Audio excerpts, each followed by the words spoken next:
welcome back. Yeah, I Oh. know that feeling. Yeah, the brackets are Yep. back. It's not final, but we now see we got 21 Yeah, players waiting for the will tournament to Put start. that up for you. Yeah, so you right can now. see the names. It's not the bracket list, it's just a name list now. Yeah. So 21 players are now signed up for the tournament. We got a part new players Yeah. and old stars, how Yeah. we call them here. Like they're playing here. I don't know when Psycho started playing here. Psycho played the first time in January 2015. It's more than 1 year. Yeah. But up to 2 years now he's playing in our tournaments and it's doing pretty fine. Yeah. And then, of course, Omidus. I think he was also there in Yeah, January. he started first with Psycho together, I guess. Yeah. Then, of course, we have Harlequin, who played the first time either in February or in March in 2015. I'm not quite sure. So also here for a long time. Beden showing up for the first time in June this year, playing in June the first time. Thrillhouse, another one, starting together with Psycho. Then we have Rystorm, who is playing in our tournament since Didn't he start with a I StarCraft? think at in our May or tournaments? something. Yeah, I think he played in our third Star Cup the first time. I think. Yeah. And then he So- started playing Hearthstone as well. Yeah, so I think he played the first time in May when we were in the Gecko bar in Hamburg for the first time. So also nearly a year for him now. Rewind playing also the first time when we And were on our in- first in the Gecko tournament. bar. Mhm. When we have Paxa, who played in our tournaments before. Iduno also playing for quite a long time in our tournaments by now. Furby. Yeah, I think he played in the Gecko Cup as well for the first time. Always bringing fun decks, as I said before. EisTee playing in August in our tournaments for the first time. Showing up actually for our Archon tournament. Playing 2v2 Hearthstone basically. So you're sitting together at one PC discussing what you should do. And then deciding on a move, and he showed up there without a partner, and played together with Rystorm in the end, and they were the Team Hearthstone speed date because they just met at the location and decided to play together. Yeah, that's Hearthstone. That's Yeah. the entertaining part of Hearthstone. Like Yeah, you don't really have to bring a huge PC with you. It's just like a tablet, a phone, or a laptop, and you just can start playing. yeah. And Then of course there's Dr. Araki. How long is must Dr. be Araki playing? half in our a year, tournaments? a bit more than half a year, I guess. Yeah, I think he He- started sometime in At this year. spring in 2016, something around that. Then Downey Road, who's playing for the first time, I think. I guess he's playing for the first time, but he's Yeah. known us, and he was helping at the location sometimes and Yeah, stuff. so he's a local basically.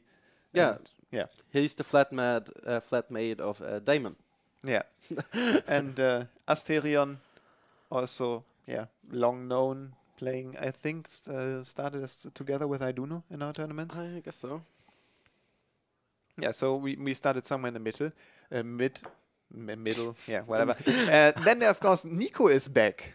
Since a long time, Nico is playing once again in our He tournaments. just stepped into the location when we were setting it up, and And asked us, hey, can I still sign up for the tournament? And we were like, sure, of course. Nice to see you again. give us $50. No, okay. Okay. Please. Pardon? Brackets are final. Okay, Oh. so we heard the brackets are final, so we will take a look at the brackets and we will watch the LeoLockhead match. Of course, another player who is playing quite often in our tournaments and is really, really improving. Okay, so the first match is LeoLockhead. EisTee versus LeoLockhead. I don't see the deck list of LeoLockhead. And EisTee. There's no EisTee here. Okay, so it is a group with EisTee and Dr. Raki and LeoLockhead. Please. Shark. Ah, yeah, got it.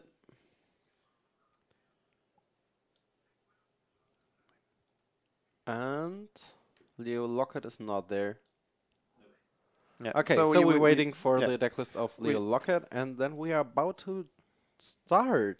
Yeah, but let's take a short look at all the groups and Yeah. decide how we think they will go. So we have the first group with Asterion getting the better seeding, basically. The wild And- card. Yeah, the wild card, and then Shark and Downy Road. So you know Downy Road probably a little bit better. He's not playing that much Hearthstone, but I would like to see him to like getting Yeah, away with a and win, but Shark is playing for the first or second time as well, I think. Um, We haven't. I haven't seen anything of this player. Yeah. Really like recognizing him. It was him. So Yeah, but we have the deck list. Let's take a short look at the deck list to see what kind of decks he is bringing to the tournament. And yeah, that looks pretty standard, I would say. So it's not something something out of the meta. So I think looking at the deck lists, he's a contender to get out of the group.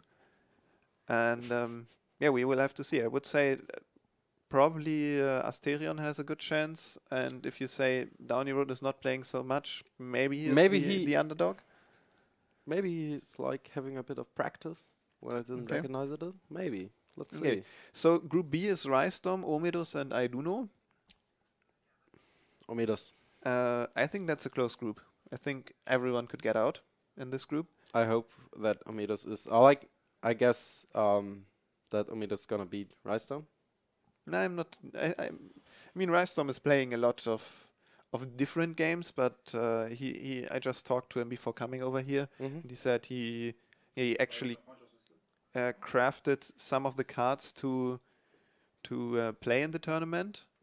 So he is committed. Crafting cards and disenchanting your Reno to play in the tournament, I would say you are committed to win. at least you are taking it serious and trying to get as far as possible. Yeah. So now next group is Is- Harlequin, Furby, and Nico. Oh, that's an interesting group. Yeah, but we have to give the edge here to Harlequin and Nico, as Furby, as said before, is bringing a lot of fun decks and off-meta decks, so Mhm. maybe not the best chances to win with them, especially not if you have Nico and Harlequin in the group, which are both quite competitive players. And let's move on. That's the group we actually will be covering. So we will see EisTee versus LeoLockhead. And then the winner has to play against Dr. Raki, which is definitely not the easiest matchup you can get afterwards. So we got both deck lists now open up here. It's looking good. So it's going to be interesting. We got here LeoLockhead with a Shaman, Mage, Warrior, and Warlock, and EisTee with a Mage, Warlock, Shaman, and Hunter. It's going to be interesting Yeah. how they're going to queue in. It's like the normal decks they were playing. You can see them at the ladder all the time. Yeah. So, but I have to add the players as well, I guess. Yep.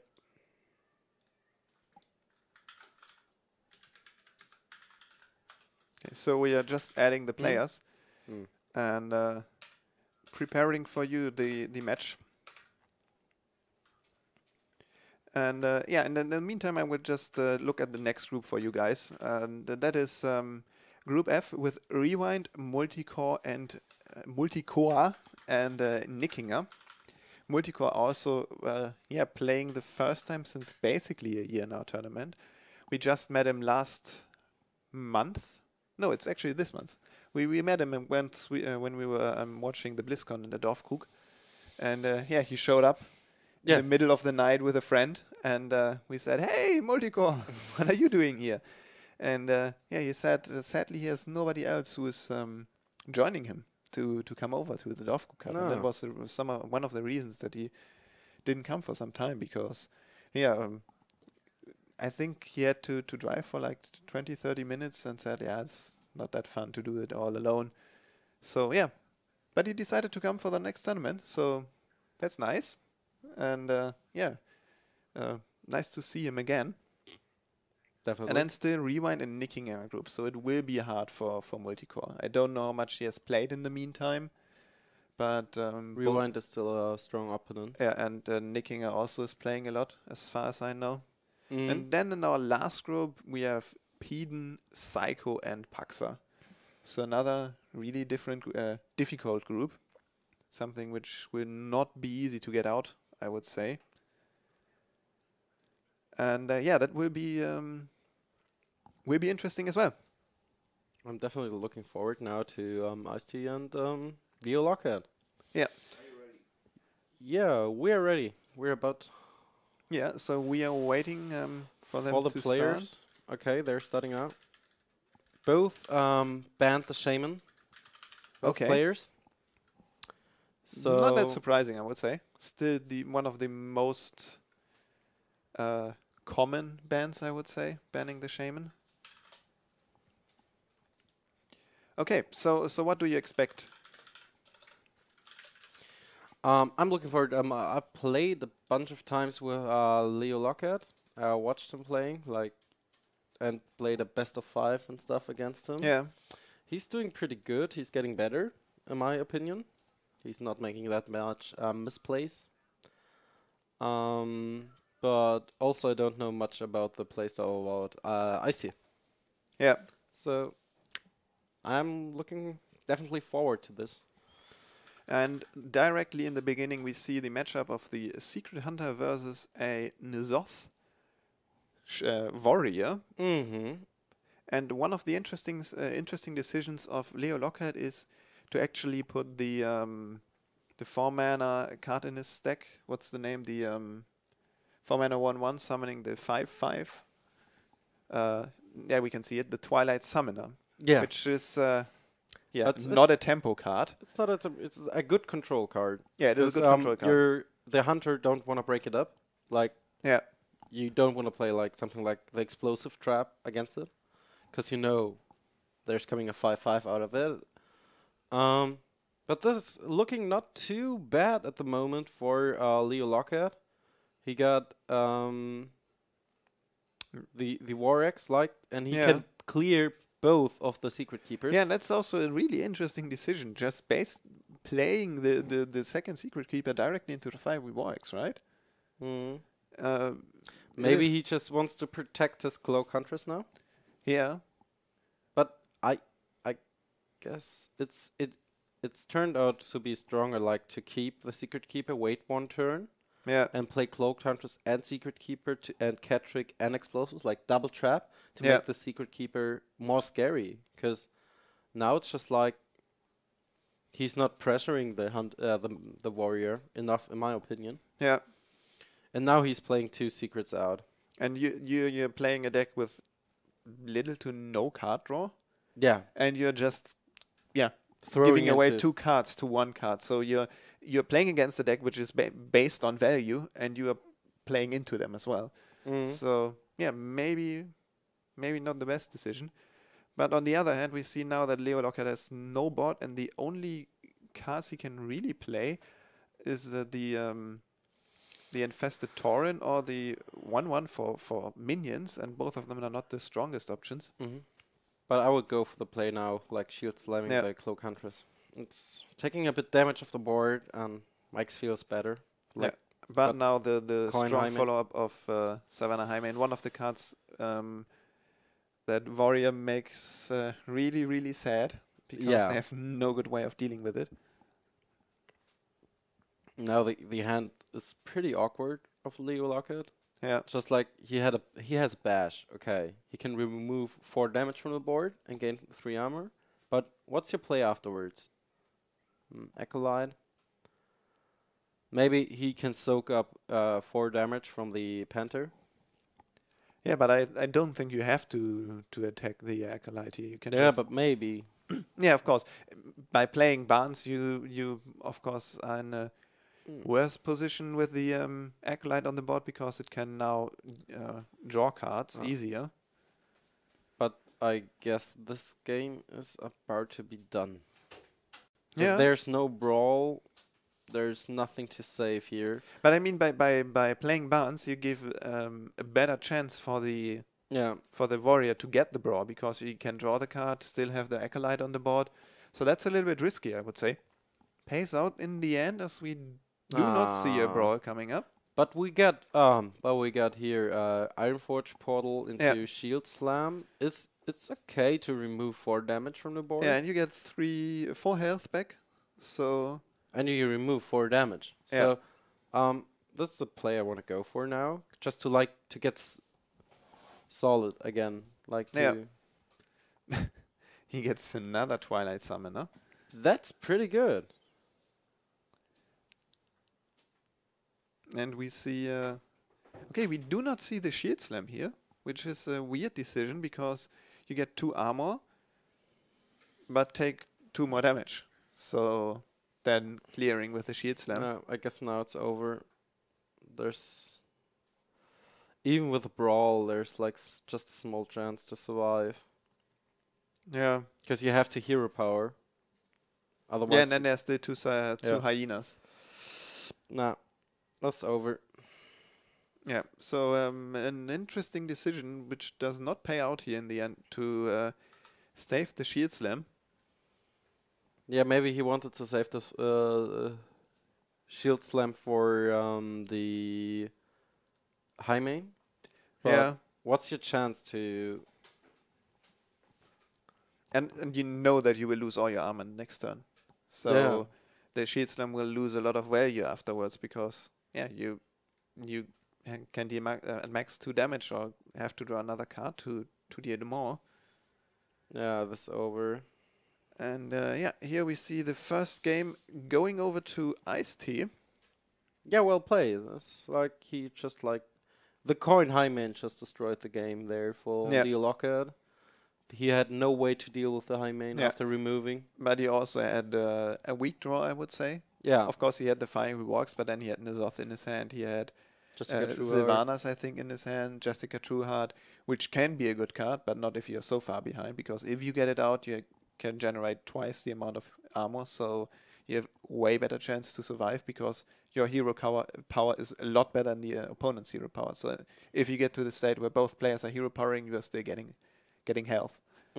But you have to have at least a little bit more of a board presence to be able to get Jessica True out in these situations. That's true. Another card which will leave us with the next year of Standard, by the way. Yeah, it's gonna hurt Control Warrior a lot.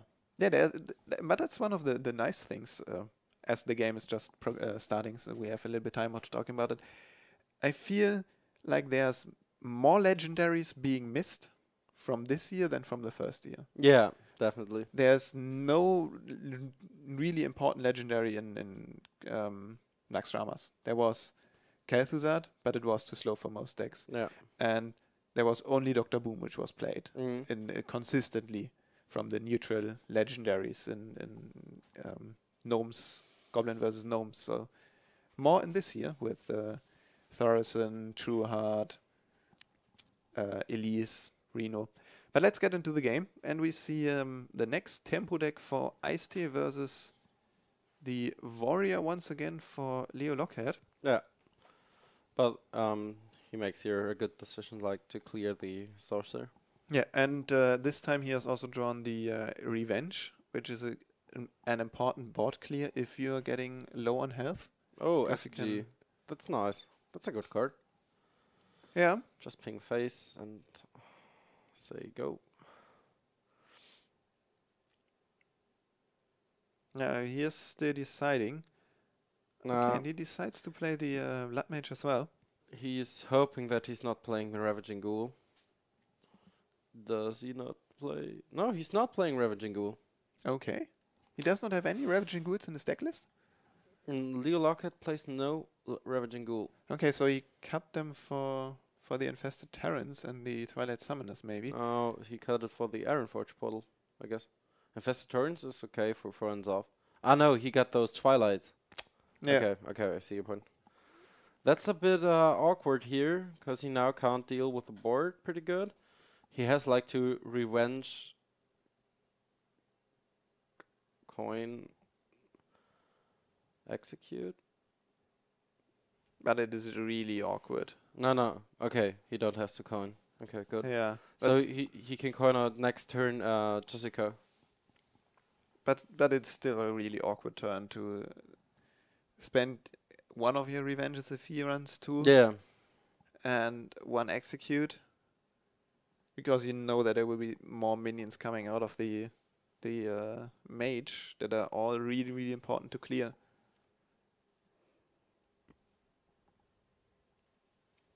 I would coin out Jessica. Yeah, I like that play. Because Arcane Blast like clears it all. Yeah, and you still have the opportunity to, if you coin out Justica, you have a 4 damage shield slam basically all the time, which is a lot stronger than the 2 damage you can do now. Especially against the Temple Mage. Yeah. The Azure Drakes and stuff. Feels not pretty. And it's not that doing 1 more damage to a minion is not a problem for a mage. No. So it doesn't matter if you have 6-3 or 5-4 on stats on the board. That's not what it should be about. Because now he's armoring up. Now he got gain like 4 health instead of 2. And the Harrison Jones has no value in this matchup. That's right, okay. But still. Yeah, I like the Justica play there in the turn. But let's get back to where we are in the game. Oh, okay. He's shield slamming the 3-2. Effigy is about to pop. And a taunt. Hey. Yeah, not But it's okay for Baron Geddon. Yeah, that's true. Yeah, you can't kill the Azure Drakes with Baron now, because you can't attack through the taunt. Is he trading or no? He's just good going with- face. I like that. Yeah. It's gonna be the mistake to go there for trade. Yeah. What you gonna do? Brawling this? I mean, you have a good follow-up. Next turn you can try at least to clear whatever comes out with Grom. Wow. Okay. We Not the best outcome, but Yeah, we see that it will be, or might be Archmage that will come out, but otherwise you can clear whatever comes out with Grom, which is not the worst. You still have Baron, so the late game is covered for LeoLockhead. The problem is surviving in this situation. yeah, he is struggling like to play the control. Yeah, but we have to keep in mind that this deck is really, really focused on playing against other control decks. Yeah. With cutting Ravaging Ghouls, which is a card to get into the late game. His deck is a lot weaker in the early stages. So Yeah, but in my opinion, it's not right to cut for those Twilight Summoners, because you get enough value, like with Cairn Bloodhoof, with Sylvanas and double Infested Torrent. yeah, Your Enzoff is already big enough. You don't need those extra 1 drops, those 1 minions. yeah, And the Ravaging Ghoul is even a good thing, like for turn 5 to remove with executes and stuff. Especially against Zoo or yeah.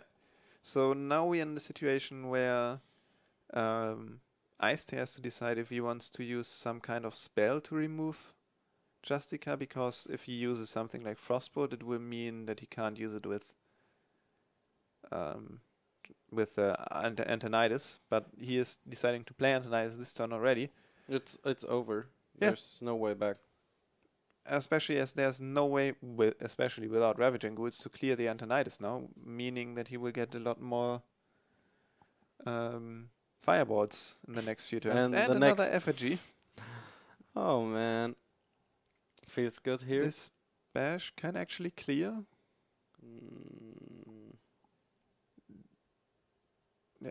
Clear Antonidas. It looked a little bit as if But he would. it's over anyway, because you got like 12 damage. Yeah, of on course, hand, but 15 damage from hand. it is the best play he could do here and try to survive, as there is only 7 damage on the board. And with 1 fireball, you can still hope that there's no other burn There in is the no. hand. But we see that the fireballs are already enough with With the Flame Azure Breaker. Drake. Yeah. Flamebreaker plus Azure Drake are 3 extra damage on the fireball, Mm-hmm. which is quite impressive. And we see That I wouldn't stack anymore to this warrior. It's like feels not good. yeah. What is the deck you have to go up against now? You have to play against this card lock. Yeah, maybe playing Tempo Mage by myself, Yeah. because he sticks to this warrior. He's believing in his Zoff warrior. It's okay. He can do it, the warrior. It's not like he's not able to. Yeah. In the end, he has to win with it. I like to try and scout more information from the opponent's decks and use other Mhm. decks first, where I have the chance where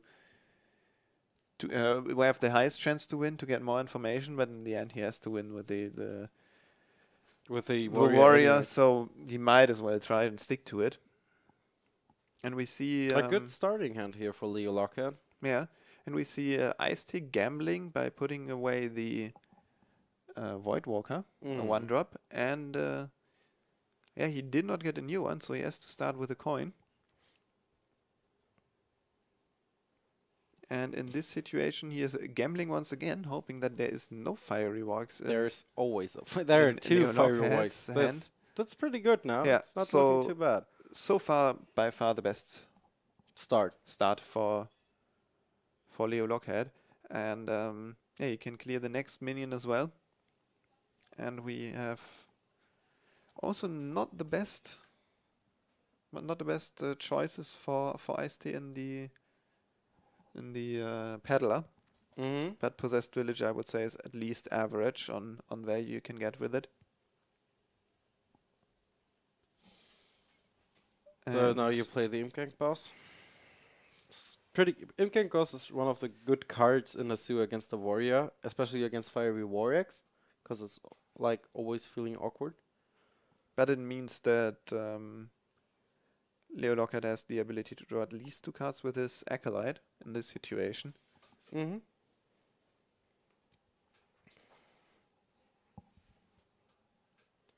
It's like how he's wanted to. Yeah, okay. And now armoring up or revenge. Okay. But then he made a misplay here, Yeah. right? Because he could have attacked 3 first. cards of the Acolyte. The Yeah, he Acolyte could be still alive. with 1 health. Yeah. Yeah. I was running about that at the moment. And we see Rystorm is playing at the moment, as he just became a level 30 mage. So congratulations to that. Woohoo! Keep on playing. Yeah, and we do have an answer for the councilman now with armor up, shield slam.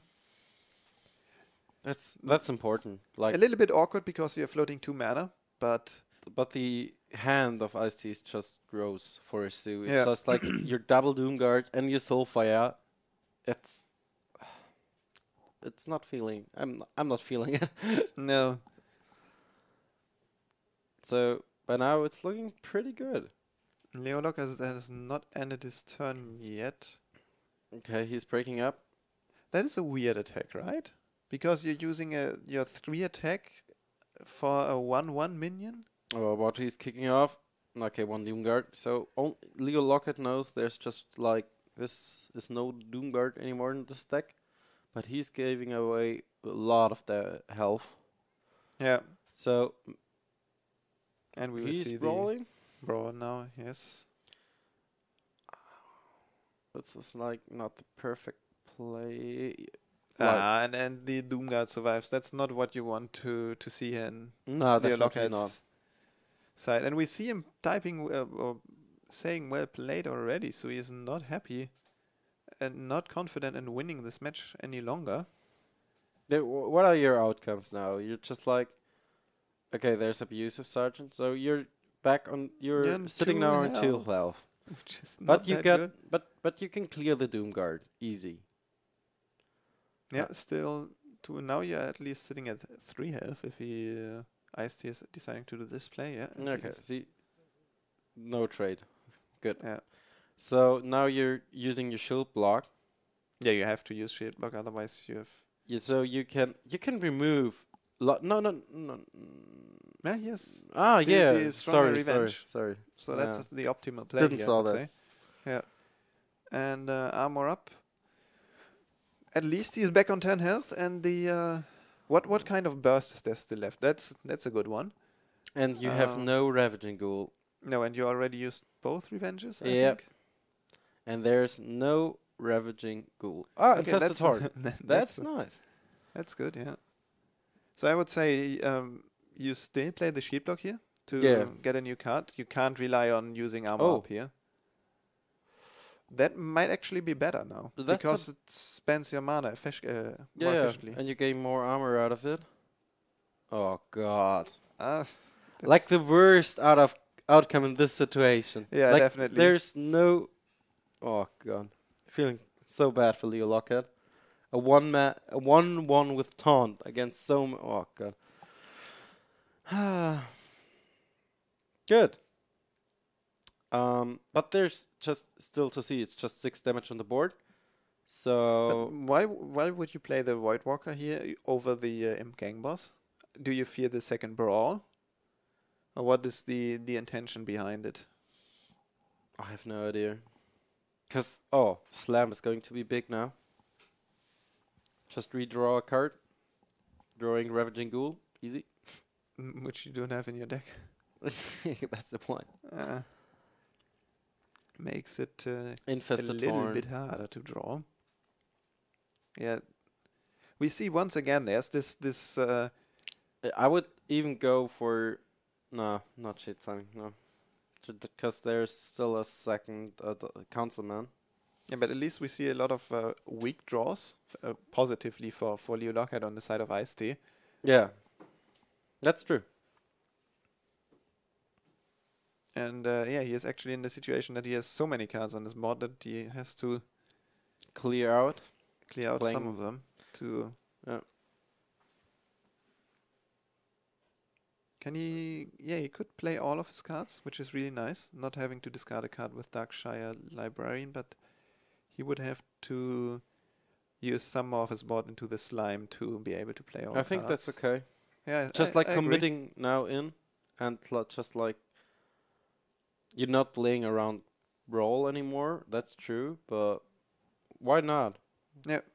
He can go all in now and just like setting up lethal for the next turn. Yeah. So now he has No brawl. 9 damage on the board. And we see the Justica play here to Very hit- important play. yeah, and, 6 damage, 6 health back with 9 damage on the board. LeoLockhead is still in this. He can still win this. It depends completely on the draws of EisTee at this point.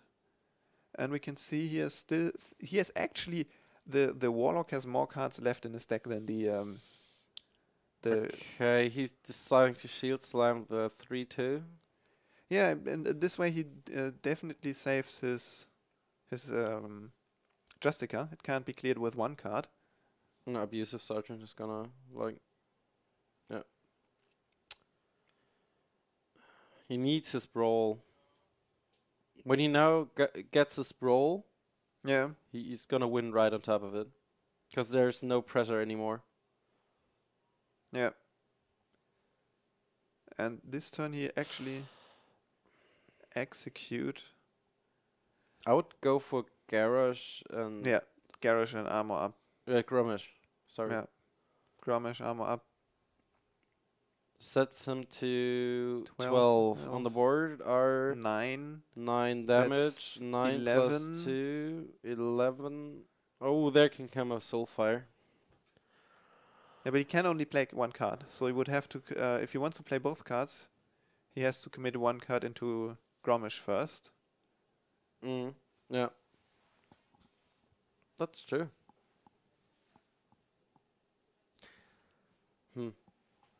Do we have power overwhelmings in the deck of EisTee? No, No. no, Okay. no POs. So the only direct burst that is left is One Soulfire. one No, Soulfire. no. Yeah, one He discarded Soulfire, one yeah. Doomguard with the other Doomguard, so one Soulfire and a Bash. Bash is really, really important here. Allows him to clear 3 damage off the board. Okay, he decides to only clear the... Oh no, he used Execute. My bad. He's now using all his removals to get through and soaking up back to 8 health. So he got 1, 2, 3, 4, 5, 6, and there's the lethal. Soulfire. So it's gonna be a 3-0 here from EisTee to LeoLockhead. Yeah. But Well done. considerably closer match, last match, than the other matches we saw before. Yeah. And yeah, a pleasure to watch, at least the last one. It's always a really, really interesting struggle to see the warrior being so slow that he basically has to rely on his hero ability and all the cards that generate armor in his deck to survive. And see how he can handle if seeing this huge amount of armor stacking up in one turn, and then next turn the warlock's turn he is losing all the armor again and losing 2 or 3 health points, but he is already at 10, and so the struggle is going closer and closer to 0. And yeah, normally if you have 2 or 3 turns where the zoo is not able to get through all the armor and you are getting more armor, then you have a good chance of winning. But yeah, in this case, that was not good. Yeah, it Not was the not ideal what way. happened. Just taking a look at the brackets. Yeah, Oh, to we see got a sound here.